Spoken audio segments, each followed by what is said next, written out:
السلام علیکم دوستو، کیا آپ جانتے ہیں کہ چین آج وہ کام کر رہا ہے جو باقی دنیا صرف خوابوں میں سوچ سکتی ہے۔ جہاں ایک طرف دنیا ابھی 5G پر خوش ہے، وہیں چین 6G پر تجربے کر رہا ہے۔ لیکن سوال یہ ہے کہ آخر چین نے اتنی تیزی سے دنیا کو پیچھے کیسے چھوڑا؟ یہ کوئی جادو نہیں، یہ ہے چینی ذہانت، محنت اور ٹیکنالوجی کا کمال۔ ایسی ہی حیران کن معلومات کے لیے ابھی چینل کو سبسکرائب کریں اور گھنٹی دبائیں تاکہ علم کا یہ سفر جاری رہے۔ چین میں اب سکولوں میں بچوں کے دماغ پڑھنے والے AI ہیڈ بینڈ استعمال ہو رہے ہیں، جو بتاتے ہیں کہ بچہ کلاس میں دھیان دے رہا ہے یا نہیں، یعنی تعلیم بھی اب ٹیکنالوجی سے کنٹرول ہو رہی ہے۔ چین میں فیس ریکگنیشن سے آپ ٹرین پکڑ سکتے ہیں، ہوٹل میں چیک ان کر سکتے ہیں، یہاں تک کہ صرف چہرہ دکھا کر چیزیں خرید سکتے ہیں۔ چینی شہری اپنا بٹوا گھر بھول جائیں تو کوئی مسئلہ نہیں، کیونکہ ان کا چہرہ ہی ان کی ID ہے۔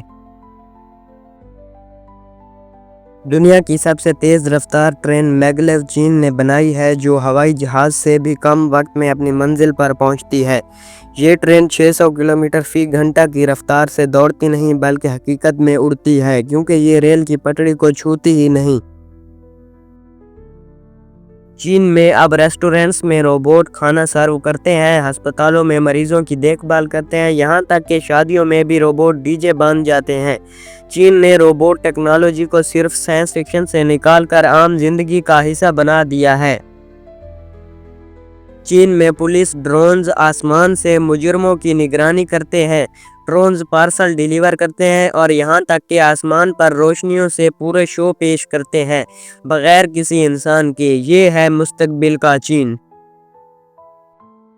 جب دنیا 5G کی رفتار کا مزہ لے رہی تھی، چین نے 6G سیٹلائٹ خلا میں بھیج دیا۔ چین نے اپنا سورج بھی بنایا، جو اصل سورج سے 5 گنا زیادہ گرم ہے۔ یہ صرف پاگل پن نہیں، یہ ہے مستقبل کی جھلک۔ دنیا حیران ہے کہ چین کہاں سے کہاں پہنچ گیا۔ کیا یہ ترقی خطرناک ہے؟ کیا باقی دنیا پیچھے رہ جائے گی یا باقی دنیا بھی چین کے نقش قدم پر چلے گی؟ فیصلہ آپ کا، لیکن ایک بات طے ہے، چین اب صرف ایک ملک نہیں بلکہ مستقبل کی کہانی ہے۔ اگر آپ کو یہ ویڈیو پسند آئی ہو تو لائک ضرور کریں، اپنے دوستوں سے شیئر کریں تاکہ وہ بھی جان سکیں چین کی پاور کا راز، اور سبسکرائب کر لیں تاکہ اگلی ویڈیو میں آپ کو ہم پھر حیران کر سکیں۔ ملتے ہیں اگلی ویڈیو میں، تب تک کے لیے اللہ حافظ۔